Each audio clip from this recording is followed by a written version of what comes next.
Vamos a hablar de Álvaro Leiva Durán, de la vicepresidenta y del presidente Gustavo Petro. El pobre perseguido, porque ahora Álvaro Leiva ve y no vició y ya amaneció una carta de Álvaro Leiva. Oiga, se le acabó a Álvaro Leiva la tinta, se le acabaron las palabras, se le acabaron el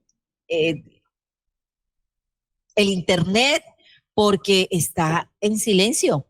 A ver, vamos a ver, nada, está, hasta aquí le llegó, su último trino fue del 9 de junio y está calladito Álvaro Leiva, solo conocimos la entrevista, la prueba irrefutable que presentó Vicky Dávila de que ella no tenía nada que ver con este golpe y hasta ahí llegó. Ayer la Fiscalía General de la Nación informó que abrió una indagación contra el ex canciller Álvaro Leiva Durán por los audios que se conocieron, en los que se escucha su voz y en los que se oye hablar de un golpe de Estado en contra del presidente Gustavo Petro.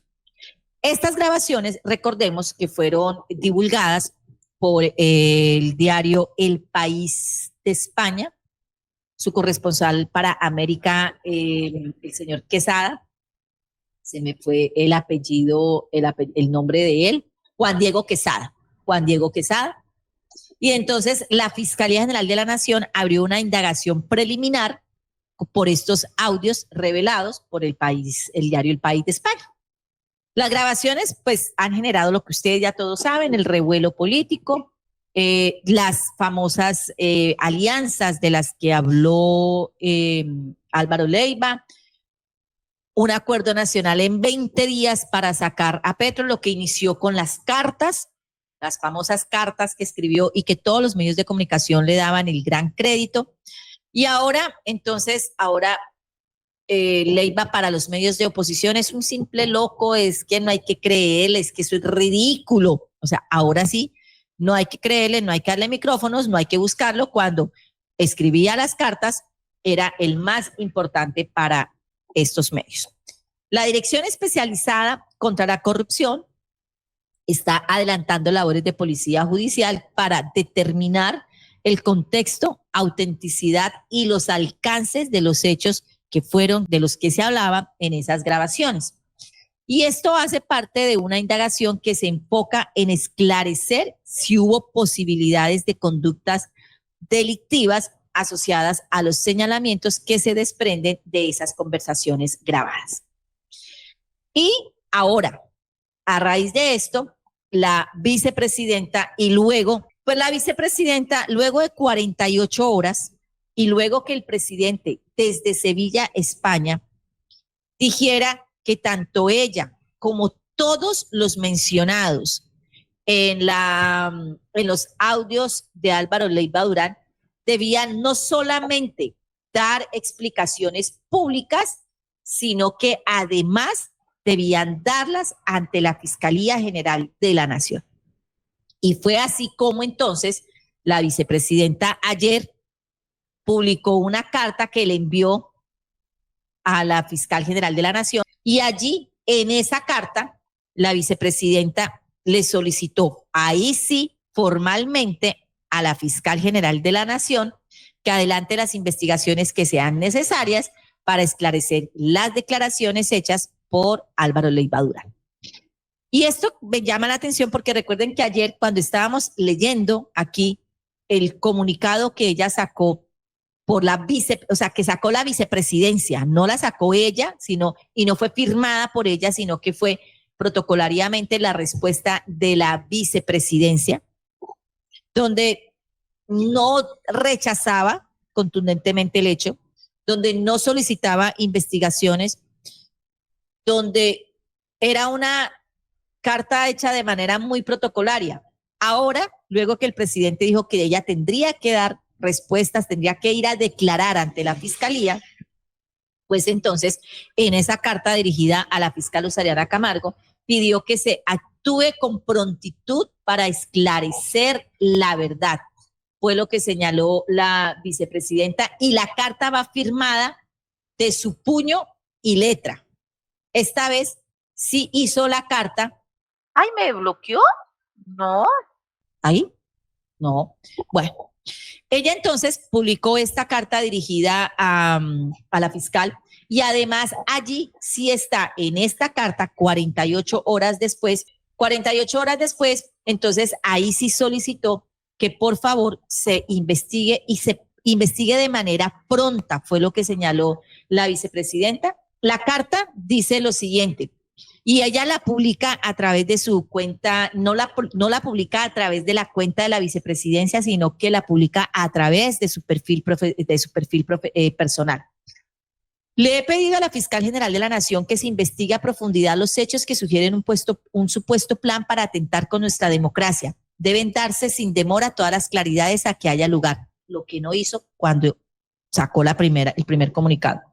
Hoy más que nunca es momento de rodear y defender la institucionalidad y la democracia. Con mi conciencia tranquila, pero con firmeza, insisto en mi rechazo ante los infames señalamientos que ponen en duda mi comportamiento frente a la autoridad que representa el presidente Gustavo Petro. Jamás he pactado para conspiraciones, no soy instrumento de nadie. Y ella aquí dice defender y rodear la institucionalidad y la democracia, pero ella nunca dice me solidarizo con el presidente Gustavo Petro o no lo dice.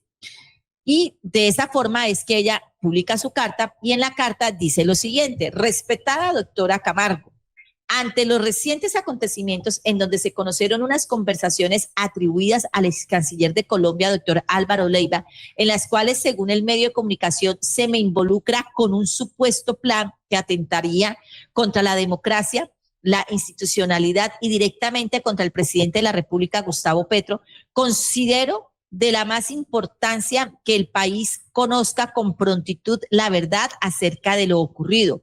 Por lo tanto, les solicito respetuosamente que sin demora se adelanten las investigaciones judiciales a que hayan lugar en aras de aclarar lo sucedido y de esta manera contribuir a mantener un orden justo. Rechazo de manera tajante cualquier plan para atentar contra la democracia y la institucionalidad y no soy una persona a la cual puedan utilizar para este tipo de acciones. De manera infundada he sido mencionada en este reprochable episodio. Consecuente con la rectitud y moralidad que ha caracterizado mis actuaciones como vicepresidenta de la República, cargo para el que fui elegida democráticamente y por respeto a esa dignidad, sin temor y con la frente en alto, quedo a la expectativa la evolución de dichas averiguaciones. Confío finalmente en la justicia y en quienes la administran. Por esa razón, acudo a usted. Sin otro particular, Francia Elena Márquez Mina, vicepresidenta de la República. Y esta carta sí va firmada por ella. Entonces, esto pues fue lo que se conoció. Ella hizo la carta, un tanto demoradita la carta, pero bueno, afortunadamente ya la hizo. ¿Y qué se ha conocido a través de la persona que reveló estos audios, el que hizo la investigación? Hay que darle el crédito, Juan Diego Quesada, del periódico del diario El País de España. Y él ha señalado que tuvo reuniones con diferentes personas muy cercanas y que estuvieron presentes en la reunión que sostuvo el presidente cuando le solicitó a la vicepresidenta que saliera públicamente a rechazar esto cuando se conoció. Y él dice, Juan Diego Quesada, que el presidente Gustavo Petro desconfiaba de Francia Márquez ya desde hacía un tiempito. Sentía el presidente, dice Quesada, que a la vicepresidenta se le había subido el cargo, que es, como decimos popularmente, que se le había subido a la cabeza. Y que el presidente empezó a dar credibilidad a ciertos rumores que empezaron a llegar y a manejarse en torno a la vicepresidenta, como por ejemplo el nombramiento de personas muy cercanas, algunos de su círculo familiar, el nombramiento de ellos en diferentes cargos en el propio Ministerio de la Igualdad. Y algunos de esos rumores no resultaron ciertos, pero que eso le generó desconfianza al presidente y fue lo que empezó a generar una distancia de él con la vicepresidenta. Además, que también le generó malestar al presidente que impulsaba obras solamente en su municipio y que se había quedado con el ministerio solamente, y eso se lo dijo el presidente hace unas 2 semanas o hace semana y medio al ministro de la Igualdad, ahora Carlos Rosero, a quien le dijo que él sabía, dijo, yo me equivoqué porque en el Ministerio de la Igualdad, el Ministerio de la Igualdad solamente se dedicó, fue a, le dijo, no nos volvamos a equivocar, el Ministerio de la Igualdad no es para una sola etnia ni para un solo territorio del país. Y esto fue una clara alusión a lo que estaba haciendo o lo que hizo la vicepresidenta y a lo que él venía sintiendo molestia, porque cuando ella estaba de ministra de la Igualdad, pues se dedicó fue a impulsar obras en el solamente en su municipio. Y también que se empezó a conocer que el presidente, por ejemplo, hacía una comparación. Todas las comparaciones son odiosas, siempre nos han enseñado eso, pero nadie se escapa de hacer las comparaciones. Entonces, que el presidente siempre hacía una comparación y señalaba que Luis Gilberto Murillo, quien también es afro y también de origen humilde, era un hombre estudiado, un hombre de mundo, mientras que ella no había evolucionado y no había dado ese salto a la política en mayúsculas y que se quedó ahí. Y cuando el presidente, al conocerla, cuando la conoció, y que se lo había así expresado a varias personas, cuando él la conoció, pensó que ella podía sucederlo, ser su sucesora en el 2026, y que el presidente llegó a pensar que ella, cuando recién la conoció, cuando se eligieron, él pensó que ella iba a ser la candidata a presidente en el 2026 y que para eso, o sea, lo vio desde cuando recién posesionado, ella tendría un tiempo para renunciar y poder hacer la campaña y que iba a contar con todo el respaldo de él. Pero que lamentablemente, al tiempo que iban pasando los días, pues él vio cómo la figura de la vicepresidenta se fue diluyendo y que no había tenido realmente la capacidad, que no tenía realmente la capacidad para liderar algún día el proyecto progresista en el país. Y se empezó a decepcionar de la vicepresidenta. Y el día que escuchó los audios, que fue en una noche, cuando él escuchó los audios en los que Álvaro Leiva, quien fue su canciller, pues sintió más aún la decepción. Y señala el periodista Quesada, que en relación con Álvaro Leiva, pues él ya sabía que de Álvaro Leiva podía esperar cualquier cosa, pero que a medida que iba escuchando los audios y cuando escuchó allí lo que habló Leiva sobre el famoso Consejo de Ministros y donde él dijo que él era el responsable de la actitud de Francia Márquez en ese Consejo de Ministros, pues que definitivamente el presidente ahí ya pues no daba crédito a lo que estaba pasando. Y en ese momento, cuando esos audios estaban en manos del servicio secreto, yo no sabía que en Colombia existía el servicio secreto, pues que el presidente definitivamente manifestó que de ella no esperaba eso. Que Leiva hablase de implicar al congresista Mario Díaz Balarte, al que él lo detestaba, decía, no me extraña eso, que ese era el plan de la extrema derecha y de la Casa Blanca, según el presidente, que siempre él mismo había intuido en su contra y que lo venía hablando desde hacía tiempo atrás, pero que no esperaba que Francia Márquez, su vicepresidenta, se hubiese prestado a tamaña traición. Esa fue la expresión del presidente. En la reunión ella lo negó personalmente, pero no quiso decirlo públicamente como se lo exigió el presidente en una conversación. Y cuando el periódico El País dio a conocer esas grabaciones, pues todos supimos que la vicepresidenta reaccionó pasado unas horas mediante un comunicado que no fue contundente, y allí lo que hizo, ni se solidarizó con el presidente, ni rechazó el tema, sino que simplemente negó que ella estuviese implicada en ese complot. Pero que lo que más le llamó la atención al presidente es que no dijera que desconocía el entramado, que de la carta del primer comunicado que emitió desde la vicepresidencia era que en esa carta no se desconociera, no se dijera que se desconocía el entramado y que por eso el presidente interpretaba que Francia Márquez tenía conocimiento o había conocido de ese plan de Álvaro Leiva. El presidente Gustavo Petro está decepcionado, está con mucha molestia y por eso quiere que ella declare en la propia Fiscalía General de la Nación. Y así fue como lo dio a conocer desde España. No la exculpó, no la perdonó, pero por el contrario le dijo que se tenía que ir a la Fiscalía a declarar.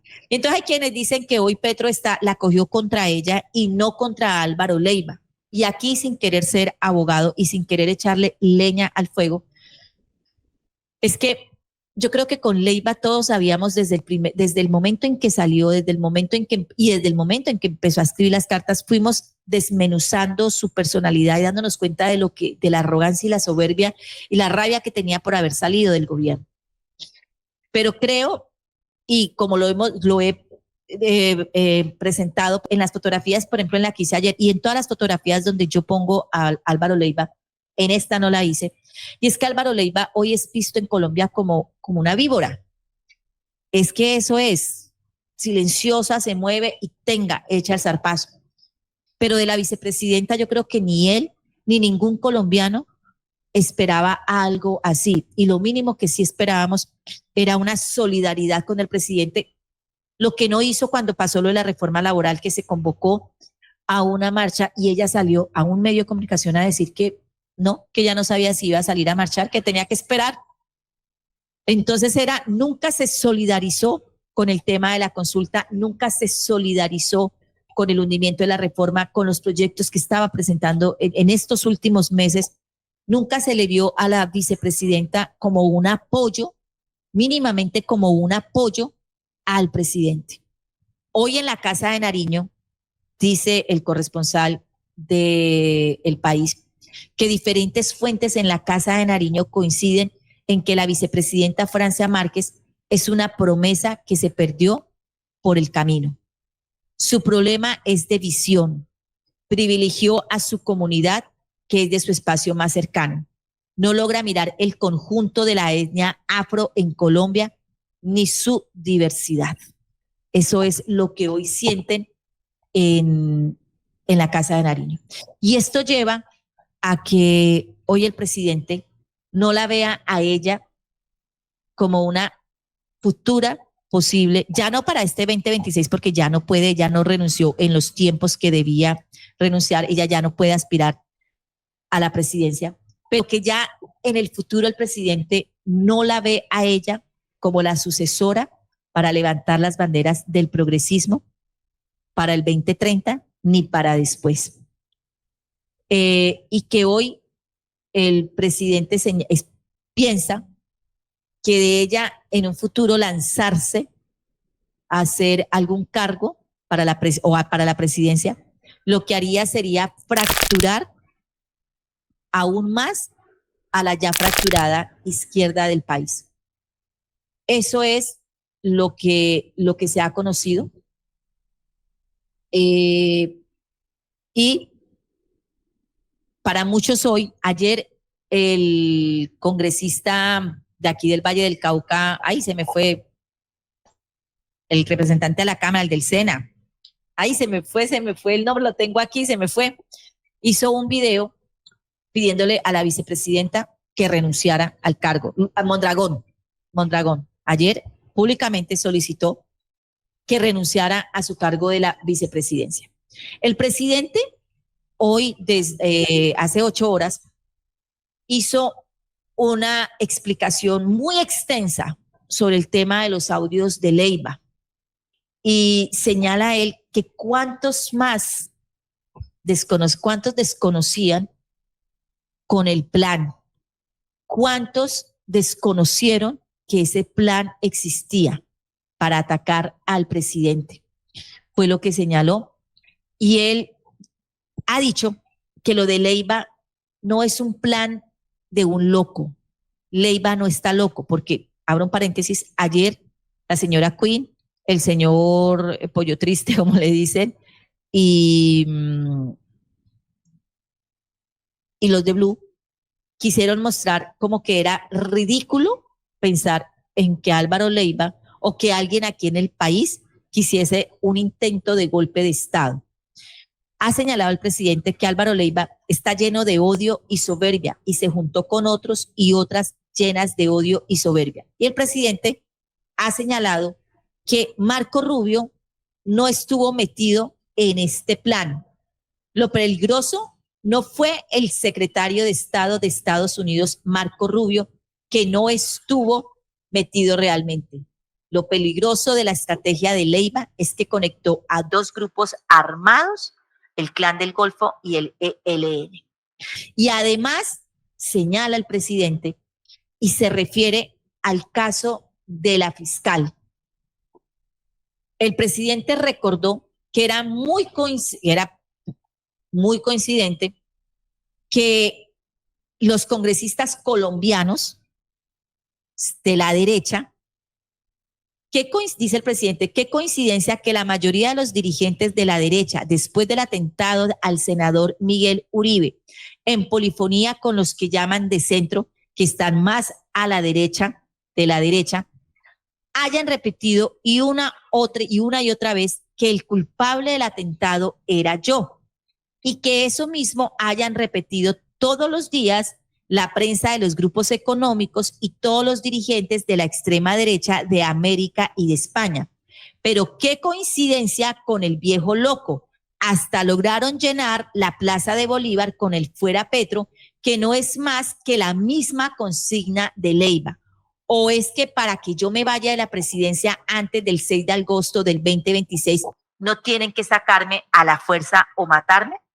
El golpe de Estado quedó embolatado porque se dejaron pillar, quedó en flagrancia. Pero si no hubo culpables en Odebrecht, aquí quién sabe, fue lo que señaló el presidente. Y aquí es donde el presidente va conectando y le llama a uno la atención esa narrativa que han seguido los medios de comunicación afines a la oposición. Y entonces ahora el Fuera Petro se cambió por el Fuerza Miguel. Y entonces ahora en los estadios no se canta Fuera Petro, sino Fuerza Miguel.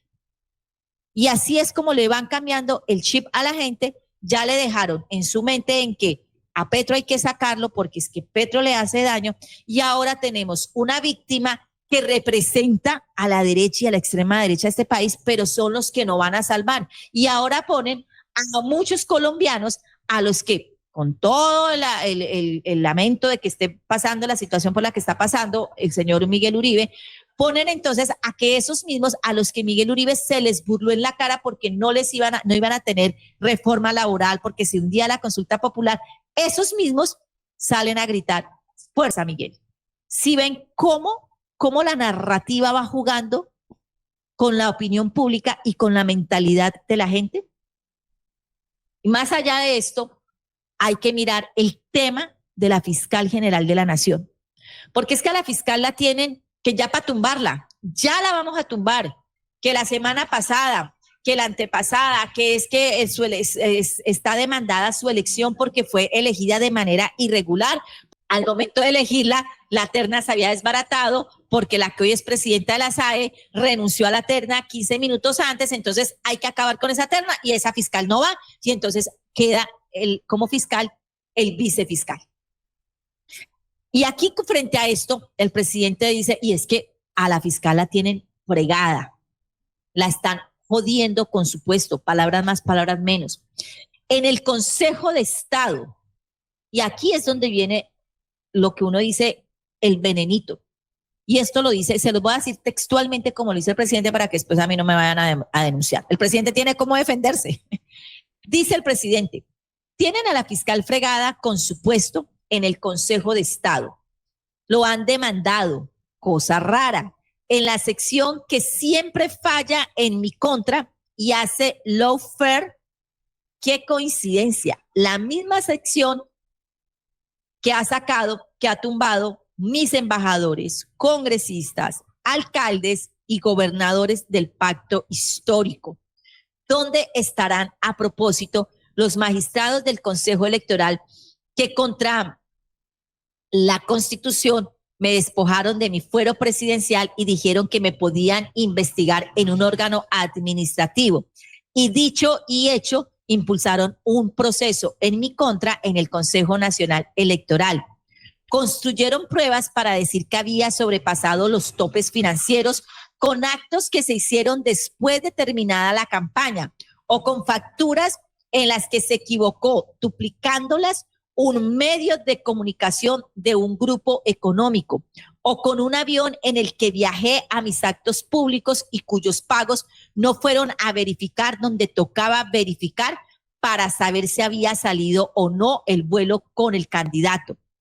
Querían abrir el golpe parlamentario, no solo por el camino inconstitucional y anticonvencional, haciendo investigar al presidente por una simple instancia administrativa y no judicial. Y esto que ha dicho el presidente es todas esas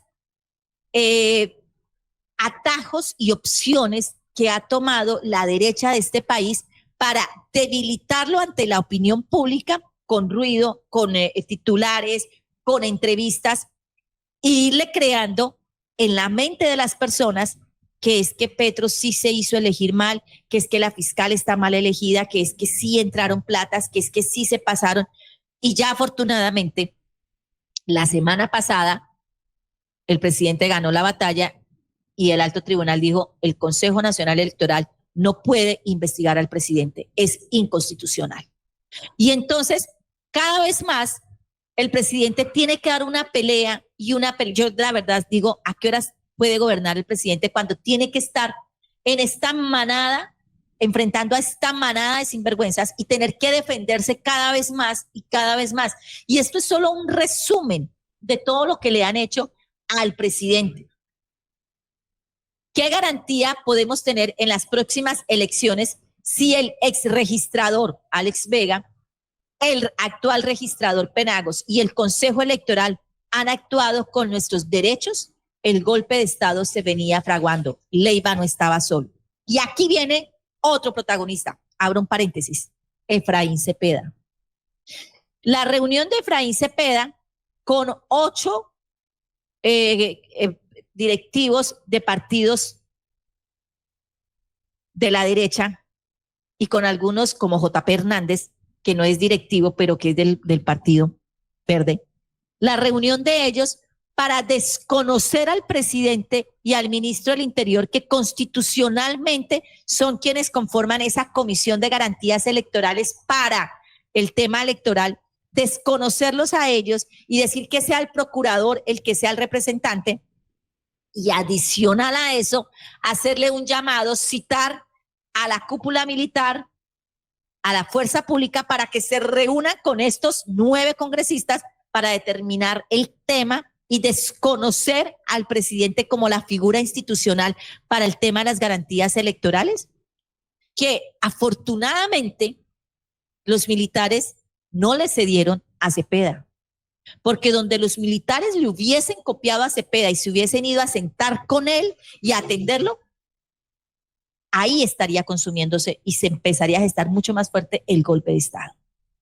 Y entonces cuando el presidente dice, Leiva no estaba solo, es toda esta sumatoria de cosas. Que se les cayó el golpe, sí. Y en este caso los militares no le cogieron la caña a Cepeda. Y se les cayó lo de Estados Unidos. Pero de que estaban fraguando un golpe de Estado, es que simplemente es todos los hechos, los datos y hechos con los que se está demostrando. Dice el presidente, y lo más tenaz es las elecciones del próximo año. Las elecciones tanto para Congreso como para presidencia. La investigación de un caso como Odebrecht o la de este golpe de Estado cogido en flagrancia o la de los terceros del proceso del paramilitarismo necesita de una fiscal libre de presiones, tal como estaba Barbosa y Mancera. Ellos sí incursos en una investigación, ellos libre de presiones tal como Barbosa y Mancera, ellos sí incursos en una investigable y oscura relación con una serie de fiscales y funcionarios que han resultado ligados a la exportación de cocaína en el puerto de Buenaventura, el puerto preferido de Diego Marí y de la Junta del Narcotráfico, la misma a la que contactó Leiva, la misma que me quiere matar porque denuncio que dejaron en la impunidad el caso del fiscal paraguayo Pech. Esto, dice el presidente, hay un golpe en flagrancia y hay que investigarlo y solicitaré a la justicia de los Estados Unidos que investigue. La estrategia de Leiva necesitaba urgentemente un proceso en la comisión de acusaciones y que algunos le ayudaran allí. Y ustedes saben quién es una de las integrantes de la comisión de acusaciones que investiga el presidente, Catherine Miranda. Y recordemos que Catherine Miranda estuvo con Efraín Cepeda en Washington, junto con otros congresistas, hablando con Mario Díaz Balart. ¿Vieron que Leiva no fue el único? Y dice el presidente, aquí están, mírenla, allí está. Estos también estuvieron allá. Estuvo Miguel Uribe, estuvo Duque. ¿Ah? Es decir, Leiva no estaba solo y estuvo Vicky Dávila. También estuvo la señora Dávila, que ahora simplemente nos dice que ella es la más transparente de todas. Entonces, dice el presidente, la estrategia de Leiva necesitaba urgentemente un proceso en la comisión de acusación y que algunos le ayudaran allí. Por eso llevaron a la comisión todas las cartas de Leiva, ansiosos que Leiva entregara alguna prueba real, pero puro tilín, tilín y nada de paletas. Ninguna carta prueba algún delito, ni pueden demostrar que sea incapaz para gobernar. Al contrario, se me asusta la oposición golpista con mi capacidad. Y sí, porque Wilson Ruiz, porque ni siquiera Álvaro Leiva acusó a Petro en la comisión. Fue Wilson Ruiz, el exministro de Duque, quien denunció al presidente en la comisión por las famosas cartas de Álvaro Leiva. Pero resulta que la comisión lo llamó a él, sí, claro, tienen que llamar a Wilson Ruiz para decirle, bueno, sí, señor, usted puso una denuncia en contra del presidente Gustavo Petro porque no puede, porque es drogadicto por esto, y él no puede seguir gobernando, es incapaz. Las pruebas, no, yo no tengo ninguna prueba, esas las tiene que tener el señor Leiva porque yo estoy diciéndole a ustedes que investiguen por esas cartas. Bueno, señor, entonces chao, porque usted no nos sirve. Y Leiva volado, bueno, no podemos decir fugado porque él no tiene en este momento ningún delito encima, pero se les fumó, se les fue. ¿Sí? ¿Van entendiendo? Y con lo que no contaban, con la astucia, es que todo esto se fuera cayendo, que los audios existieran, que dejaran en evidencia al señor Leiva. Dice el presidente, el intento sedicioso de los presidentes de 9 partidos, lo que les estaba hablando, la mayoría pequeñísimos que llamaron a desconocer al presidente encabezado por el presidente del Congreso. No hay que olvidar que después de Francia seguía Efraín Cepeda. Y Efraín Cepeda tiene ínfulas de jefe de Estado. Esto sigue. A la carta sediciosa de los 9 presidentes de partidos se le respondió con la disciplina constitucional de la fuerza pública, lo que les estaba comentando. La fuerza pública obedeció a su comandante, que es el presidente Gustavo Petro, y no asistió a esa reunión que fue citada por el que tiene ínfulas de jefe de Estado, Efraín Cepeda. Y entonces, aquí me pregunto yo, ¿y Álvaro Leiva está loco? ¿Es ridículo pensar que sí había un intento de golpe de Estado? Álvaro Leiva es un pobre viejecito que no tiene nadita más que hacer sino escribir unas cartas y nada más. ¿Será que Álvaro Leiva tiene todas las pruebas? Porque solo hizo cartas y nada más. En el último mes, Leiva, señala el presidente, se volvió a expresar, pero para tomar la misma posición que muchos de los jefes de la oposición ante el atentado al senador Miguel Uribe. Atentado coincidencial y postura coincidencial de varios jefes de la oposición, incluido Leiva, para echarme la culpa casi a nivel de autoría. Y tanto así que el abogado de Miguel Uribe demandó al presidente por unos trinos. Y aquí viene otro tema que yo he sido una de las que ha dicho, yo creo que el atentado de Miguel Uribe sí fue un atentado. Contra él sí atentaron. Pero yo considero que ese atentado viene de parte de la misma extrema derecha de este país para desestabilizar al país.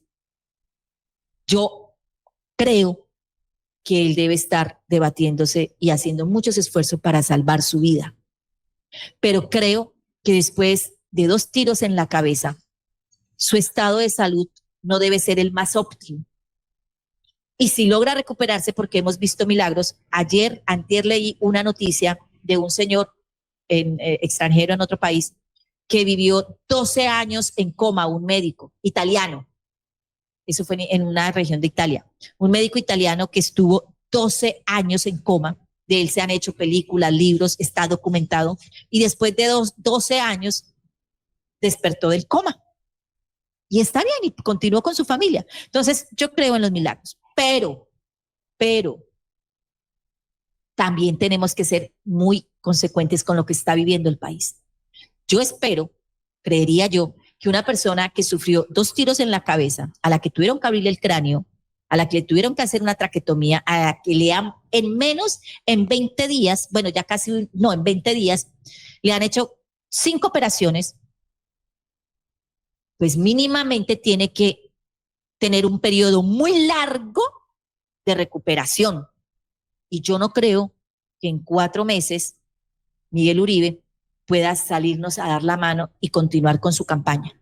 Me parece muy tenaz que Paloma Valencia ya haya salido a decir, si él se recupera es el presidente. Es decir, nos están montando presidente ya. Y sí me parece, y vuelvo y los digo,